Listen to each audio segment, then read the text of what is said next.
So we'll begin with a very basic concept, that is charges on a membrane. How do these charges actually develop, and this entire concept of membrane potential, resting membrane potential. So how does this entire concept come into play? So we'll begin by discussing the structure of a typical cell membrane or a plasma membrane. That is, we have this lipid bilayer system that we know and specific associated protein molecules. For example, the transmembrane proteins,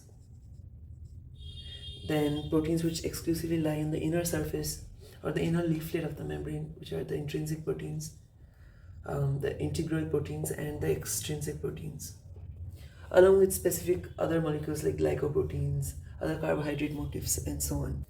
So there is a very specific arrangement of the charged proteins and lipids on either side of the membrane, such that it has a huge physiological significance, because it's the asymmetry of this distribution that creates what we know to be the charge on either side of the membrane. So we conventionally say that the outer surface of the membrane is usually positively charged and the inner surface is usually negatively charged.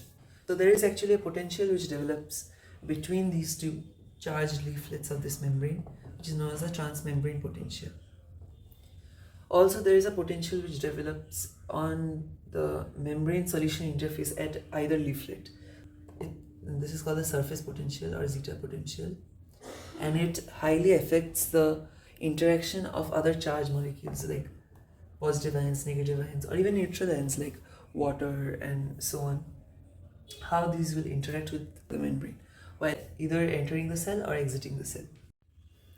So the ion movement through the membrane actually depends on three very important factors, which include: number one, the concentration gradient, that the ions will pass from a high to a low concentration. Number two, it depends on charge. So like charges will repel each other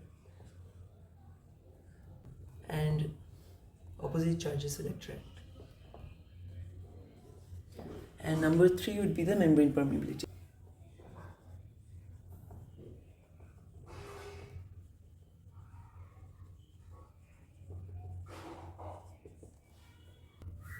So what is the significance of this membrane potential?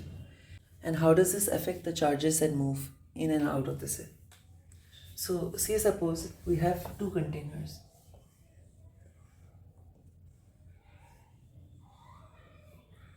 In both these two containers are two solutions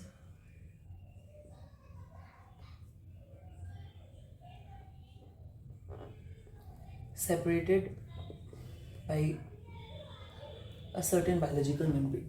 So in this case, say this membrane is purely or freely permeable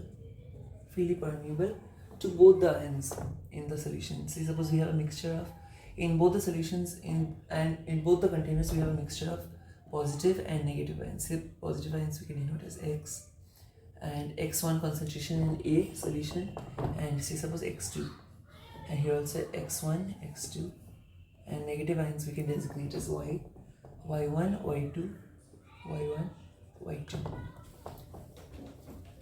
So in this scenario, because this membrane is freely permeable to both these two ions, we will have free movement of ions in both these two directions, and this movement will go on till equilibrium is reached. The sole factor here is the diffusion gradient.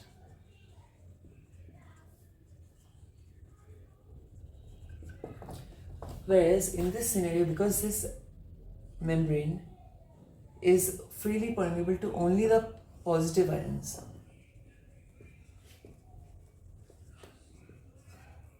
so there will be a movement of positive ions, say suppose in this direction, according to the concentration gradient.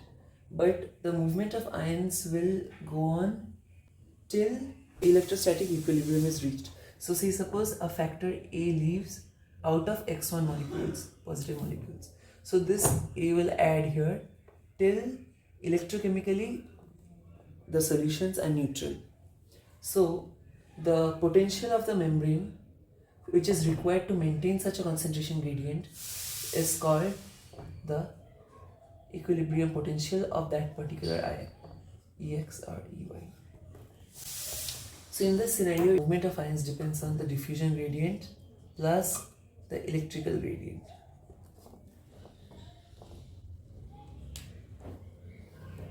Now we can generalize the equilibrium potentials or the cell potentials for sodium, potassium and other such common ions in a biological system.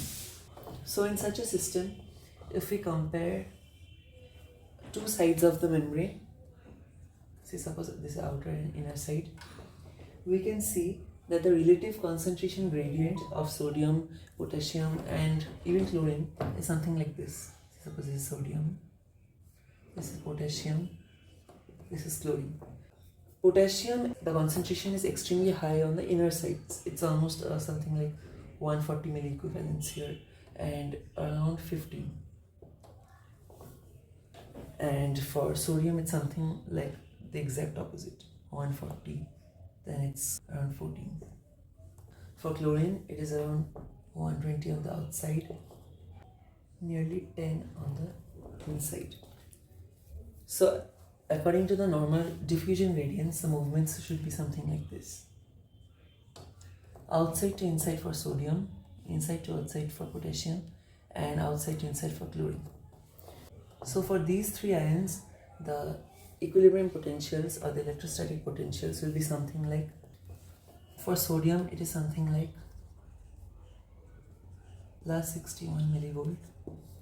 For potassium it is something around minus 94 millivolt. For chlorine it is around minus 70 millivolt. Okay, so even though the direction is the same as sodium, because it's a negatively charged ion, so the value will actually come in negative. We can put it in the Nernst equation and check it out accordingly.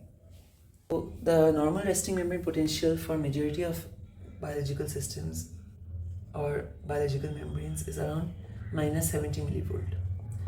So if we compare this value to these individual values of all these ions, we can see that chlorine ion is the most in phase with the cell membrane potential, because sodium and potassium ions are kept specifically out of phase and out of equilibrium by the sodium potassium pump, which also contributes to the resting membrane potential.